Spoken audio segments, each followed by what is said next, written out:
আজকে আমি হাতের কাছে থাকা ব্রেড আর ডিম দিয়ে বানিয়ে নিব মজাদার আর পারফেক্ট একটি নাস্তা রেসিপি। হ্যালো ভিউয়ার্স, আসসালামু আলাইকুম। কেমন আছো সবাই? যে যেখান থেকে আমার ভিডিওটি দেখছো, আশা করি সবাই অনেক ভালো আছো। ভিডিওটি ভালো লাগলে লাইক দিয়ে পুরো ভিডিওটি দেখে নেওয়ার অনুরোধ রইল। দেখো, এখানে আমি 3টা ডিম নিয়েছি।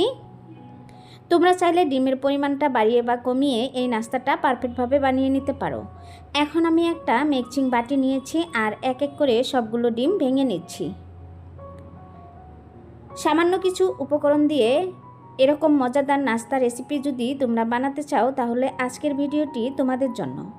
ভিডিওটি কেউ স্কিপ করবে না, তাহলে বুঝতে পারবে না আমি কিভাবে এই মজাদার নাস্তা রেসিপিটি অল্প কিছু উপকরণ দিয়ে বানিয়ে নিয়েছি। দেখো, ডিম 3টা আমি ভেঙে নিয়েছি। এখন দিয়ে দিচ্ছি স্বাদমতো লবণ।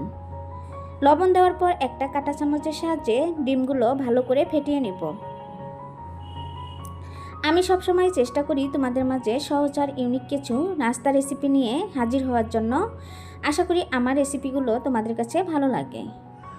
দেখো, আমি ডিমগুলো একটা কাঁটা চামচের সাহায্যে ফেটিয়ে নিচ্ছি।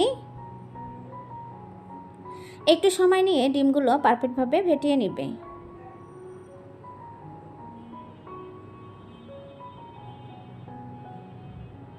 তোমরা যদি নাস্তাটা পরিমাণে বেশি বানাতে চাও, তাহলে কিন্তু ডিমের পরিমাণটা এখানে বেশি করে দিতে পারো। এখন এর মধ্যে অ্যাড করে দিচ্ছি চাট মশলা হাফ টেবিল চামচ। আমি এখানে অন্য আর কোনো মশলা অ্যাড করব না। আবারও অনবরত নেড়েচেড়ে আমি মশলাগুলো ডিমের সাথে ভালো করে মিশিয়ে নেব। এই নাস্তাটি বানিয়ে বাচ্চাদের স্কুলের টিফিনেও দিয়ে দিতে পারো। এখন আগে থেকে কেটে রাখা পেঁয়াজ কুচি এর মধ্যে দিয়ে দিলাম। দিয়ে দিব কাঁচামরিচ কুচি। এখন আমি এখানে একটা শুকনা মরিচ কেটে নিয়েছি, সেটা দিয়ে দিলাম। দেখো, দিয়ে দিব আগে থেকে কেটে রাখা ধনেপাতা কুচি। আমি ডিপ ফ্রিজে টমেটো সংরক্ষণ করে রাখি, আর সেখান থেকেই টমেটো নিয়ে অর্ধেকটা আমি কেটে নিয়েছি আর সেটা এর মধ্যে দিয়ে দিচ্ছি।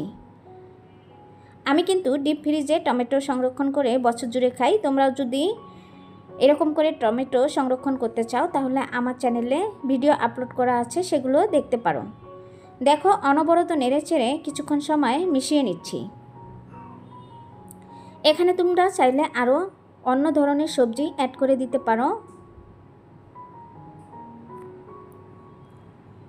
অনেক সময় একঘেয়েমি নাস্তা খেতে খেতে ভালো লাগে না, তখন কিন্তু এরকম মজাদার নাস্তা ট্রাই করতেই পারো। দেখো, এখানে আমি ব্রেড নিয়েছি আর একটু বড় সাইজেরটা নিয়েছি।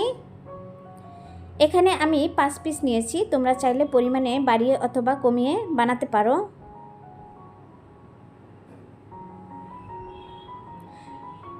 ব্রেডের যে সাদা সাইডের ব্রাউন কালার অংশটা থাকে, সেটা কিন্তু আমি ফেলে দিব না। এইটা সহই আজকের রেসিপিটি বানিয়ে নিব।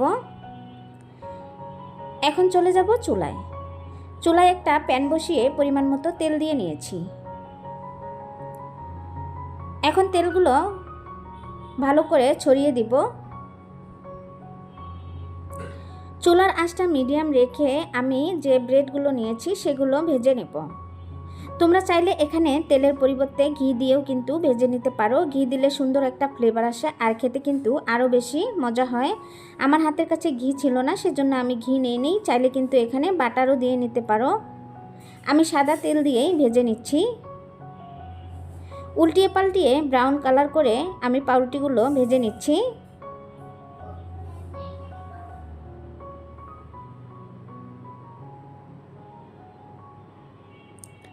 দেখো, একটা আমি পারফেক্টভাবে ভেজে নিয়েছি আর এখন নামিয়ে নেব।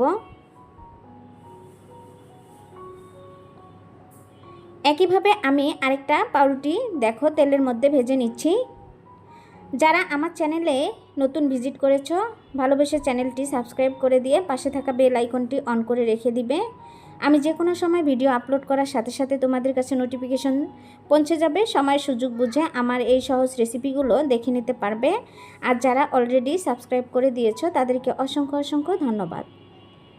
দেখো, একইভাবে আমি আরেকটা ভেজে নিয়েছি আর সবগুলো একইভাবে আমি ভেজে নেব।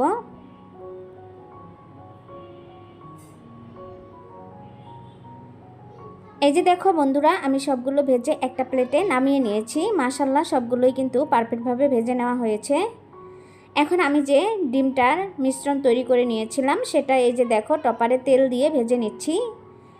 আমি 1 চামচ করে দিয়ে তারপর ভেজে নিচ্ছি। আমি 5টা বানিয়ে নিব, যেহেতু আমার ব্রেড আছে 5টা, সেজন্য আমি 5টা বানিয়ে নিব।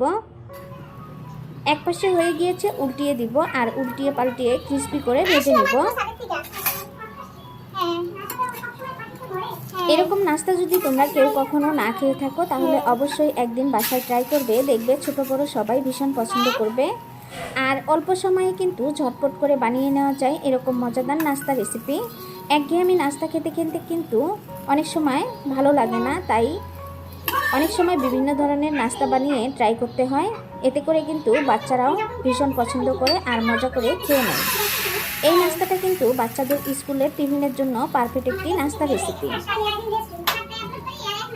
একটা আমি ভেজে নিয়েছি আর আরেকটা দিয়ে নিয়েছি, আর একইভাবে এটাও আমি পারফেক্টভাবে ভেজে নিব।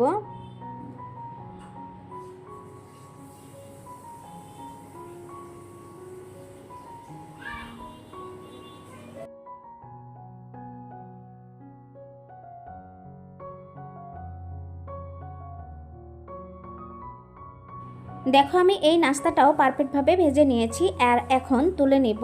আর সবগুলো কিন্তু এক এক করে অফ ক্যামেরায় আমি ভেজে নিয়েছি। এই যে দেখো একটা প্লেটে তুলে নিয়েছি। এখন আমি কিভাবে নাস্তাটা সেট করে নিব সেটাই তোমাদের সাথে শেয়ার করছি। এই নাস্তাটা কিন্তু সসের সাথেও খেতে পারো, আবার চাইলে কিন্তু এখানে মেয়োনিজ দিয়েও খেতে পারো, আবার চাইলে কিন্তু এমনিতেও খেতে পারো। আমার চ্যানেলে অনেক ধরনের নতুন নতুন রেসিপি শেয়ার করেছি, তোমরা চাইলে সেগুলো দেখে আসতে পারো। আশা করি তোমাদের কাছে ভালো লাগবে। আজকের এই সহজ নাস্তা রেসিপিটি তোমাদের কাছে ভালো লাগলে ভিডিওটি ফ্রেন্ড এবং ফ্যামিলির সাথে শেয়ার করে দিয়ে তাদেরকেও দেখার সুযোগ করে দিবে। দেখো আমি একটা করে ব্রেড দিচ্ছি, তারপর আবার একটা করে আমি যে ডিম ভেজে নিয়েছিলাম সেটা দিয়ে দিচ্ছি। আর এটা কিন্তু আমি চতুর্ভুজ করে যেরকম ব্রেড সেরকম করে কেটে নিয়েছি।